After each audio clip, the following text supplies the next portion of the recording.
This documentary shows the importance of a Veteran Freedom Center in Dubuque, Iowa. This was created by a sociology class at the Alternative Learning Center.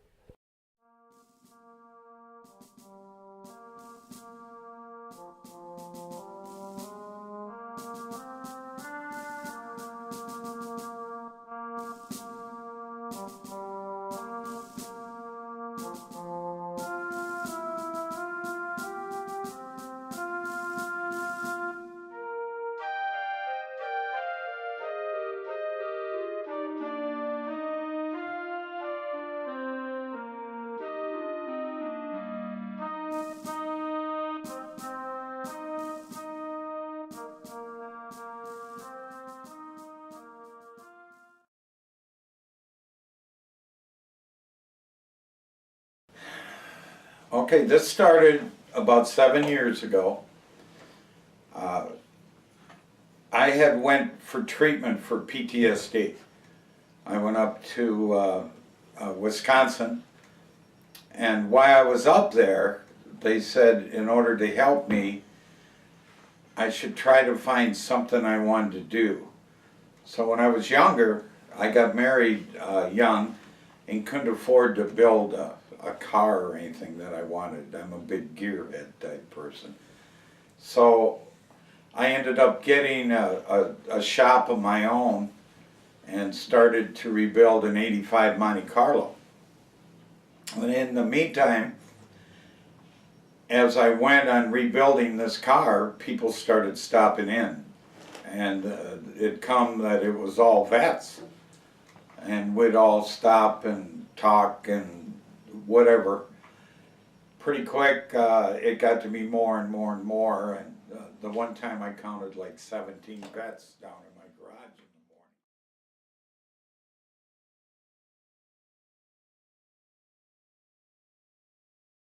the morning. My name's Alan Rall. I'm an E5. When me and Jim started the place, it was we never thought it'd get to where it is now. I'm a big pusher of helping people with PTSD and so on. And PTSD is a hard thing to describe. There's a lot of us that have it, but there's so many different degrees of it.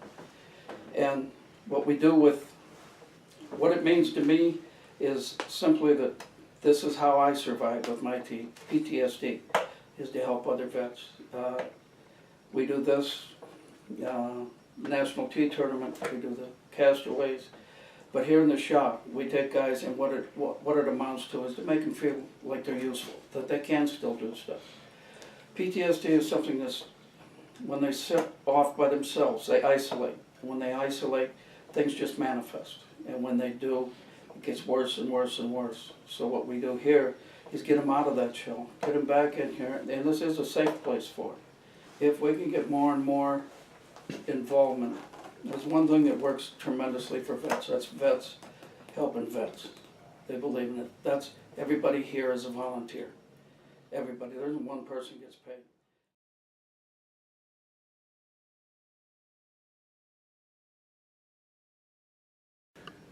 Hello, I am Deidre Atentis. I'm retired Lieutenant Colonel out of the Air Force.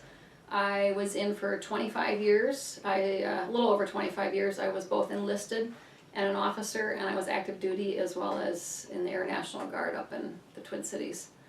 I was really lost when I came back from my 4th deployment in 2013, and I really wasn't sure what it exactly was. I think when I look back, it was probably a series of different events.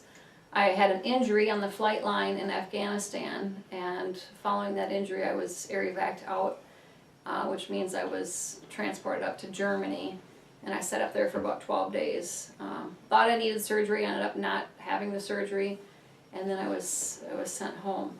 When I got home, I was in bed probably for the better part of 4 months, and was on morphine, and just, if it wasn't for my family, I think, I really struggled. My son quit school, moved home, and took care of me, fed me smoothies, and I had flashcards that I used to communicate with my family. It was a pretty tough go. After I was here back home for about a year, I kind of stumbled into the Freedom Center, and I haven't left.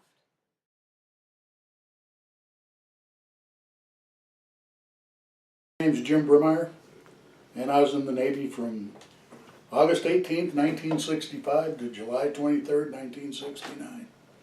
I spent 3 years on a destroyer and a year in Vietnam. I got out and went to work on the railroad in January of '70 and worked there until 2007 when I retired. And the Veterans Freedom Center is the place to be if you're a vet. There's everything here a vet needs.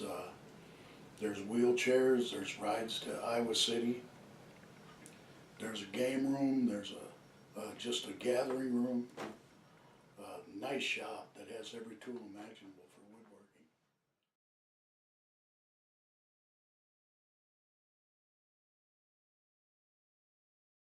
woodworking. Brotherhood, yeah, definitely. You have your little feuds like every family, you know, and guys getting mad at other guys and everything, but it never leads to anything, you know. And 10 minutes later, you're patting each other on the back.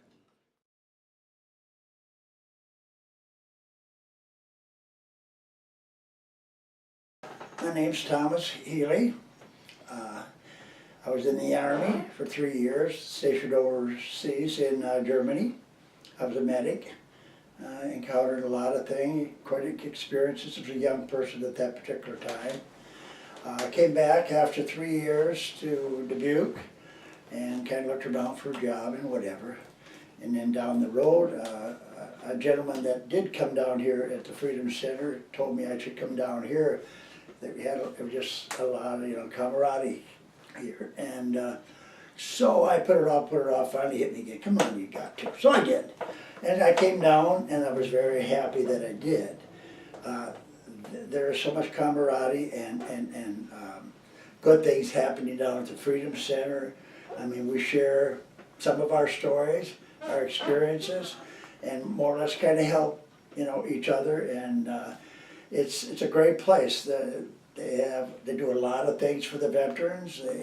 We have fundraisers, and we're very, very fortunate to have the backing that we have from the different organizations.